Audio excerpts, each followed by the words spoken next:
muli ay balikan naman natin ang aming kasama, si Haji Caaminio, ukol sa update sa pinsalang dulot ng lindol sa Visayas. Ihatid yan ni Haji live mula sa NDRRMC sa Campo Aguinaldo. Haji, magandang hapon sa iyo. Magandang hapon din sa iyo, Habiba. Mula kaninang alas 6 na umaga ay hindi pa rin nagbabago yung bilang o yung casualty na dulot nga nitong mapinsalang magnitude 7.2 na lindol na tumama nga dito sa may Sigbayan sa lalawigan ng Bohol. Linawin lamang natin. Nakausap ko kanina si Major Reynaldo Balido at sinabi niya na hindi na sa Carmen, Bohol yung epicenter ng lindol at nalipat na nga dito sa Sigbayan as per FIVOLCS.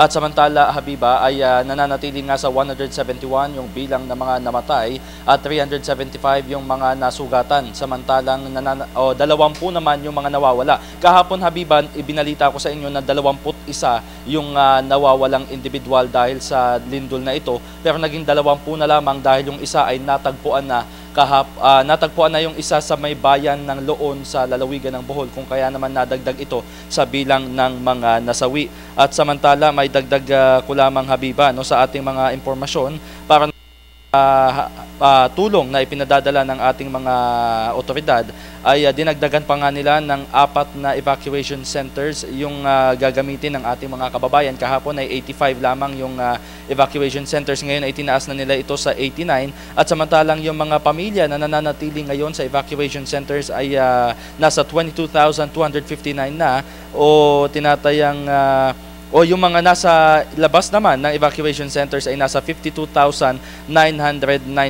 Naikwento ko kahapon, Habiba, na itong mga nasa labas ng evacuation centers, merong mga itinayong tents para sa kanila dyan sa may mga public areas, gaya na lamang ng simbahan, ng mga eskwelahan, meron dyan sa may mga ospital, kung saan maging sa mga kalsada, Habiba, ay nagtayo din ng mga tents para sa ating mga kababayan na wala sa loob ng mga evacuation centers. Pero asahan natin na mas dadami pa, mas dadagdagan pa yung mga evacuation centers na ilalaan para sa ating mga kababayan dahil patuloy nga na nadadagdagan yung mga apektadong pamilya dahil nga sa naganap na lindol na ito. So update lamang, nasa 190,000 persons mahigit yung nasa loob ng mga centers, Habiba.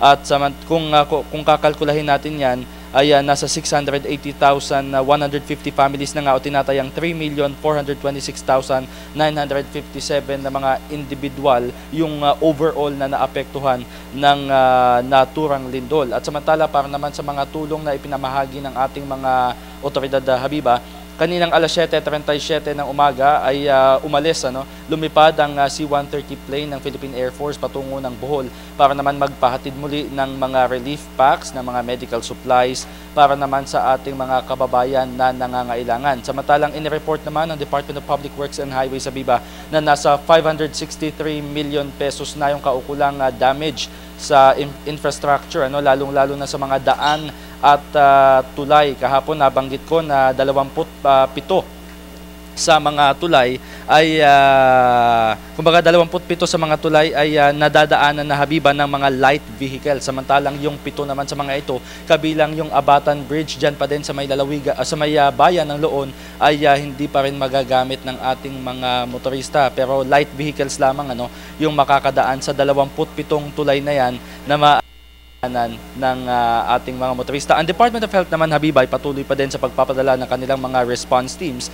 At maliban kasi, Habiba, sa mga fractures na natatamo ng ating mga kababayan dyan, yung bali na tinatawag, kung saan kahapon merong 60 patients na inilipat mula sa Congressman Castillo Memorial Hospital, inilipat sa Governor Celestino Hospital, dyan naman sa may Tagbilaran, Bohol, dahil sa matinding fracture na kinailangan naman ng surgical operations. Maliban sa mga fractures na yan, meron kasi tayong tinatawag na trauma, Habiba, kaya naman nagpadala sila ng mga psychological teams na mag-a-assist naman para sa ating mga kababayan na matindi yung dinanas na trauma dahil nga sa magnitude 7.2 na lindol na naitala nga dyan sa, hindi lamang sa lalawigan ng Bohol, kundi maging sa ilan pang bahagi ng Visayas, kabilang na nga dyan yung Cebu at yung Siquijor, ang Iloilo City at ang La Carlota. At samantala sa iba pa nating mga nakalap na datos, Habiba, naman ay maging itong Philippine Red Cross ay patuloy din sa pagpapadala ng kanilang tulong at maging yung kanilang mga response teams, at samantalang yung mga engineers naman natin mula sa DPWH ay nagsasagawa para ng assessment dun sa mga structures ng mga building na maaari nga nating o yung mga structures ng mga building na syempre medyo delikado kapag yung pundasyon ay hindi kagandahan. So hanggang sa ngayon ay naantabayanan pa rin natin kung magkasasagawa ng isa na namang press briefing ang tanggapan ng NDRRMC. Kaninang alas 10 na umaga ay nagsagawa nga sila ng press con sa pangunguna na rin ng PHIVOLCS dahil nga mula sa Carmen, Bohol ay nilipat na sa Sigbayan yung epicenter ng lindol. Habiba, may katanungan ka? Alright, so Haji, sa ngayon ay wala naman. So, antabayan na namin ang iba pang mga balita na ihatid mo sa amin dito sa ating studio. At dahil dyan, maraming salamat sa iyo, Haji.